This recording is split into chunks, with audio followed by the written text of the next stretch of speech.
I would like to thank Joe Rogan for what he did, but before I do that, let me apologize on behalf of all the Egyptians that you had to put up with this bullshit for 2 hours. This man was talking nonsense, and I'm talking about Zahi Hawass here. This man does not represent Egypt, does not represent Egyptians. I'll put a short clip from your podcast, and then we'll come back and discuss this.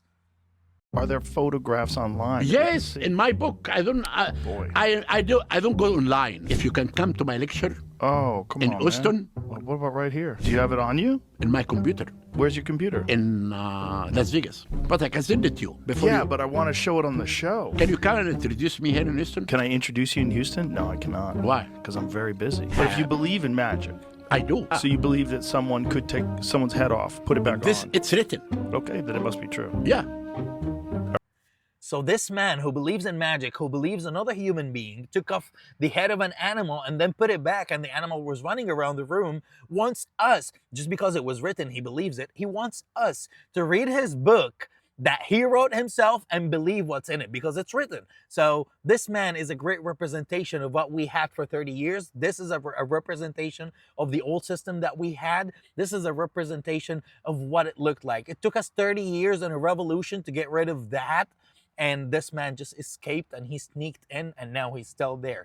You did it in 2 hours. You exposed him to the world. For the first 10-15 minutes, he was holding up. But for the rest of the interview, he lost it and he exposed his true self. Thank you for doing that. Man, you have done a great job. This man does not know anything about our history. This man has been fighting every discovery, every group that tried to discover or research or do anything in this site, he has been fighting. And every group that tried to discover something, they were stopped 6 months before they found anything because Zahi Hawass wanted that. And then the location was sealed, and 6 months later, Zahi goes back there and he discovers something. What a coincidence, man. He discovered everything in Egypt because I discovered and my precious Egypt.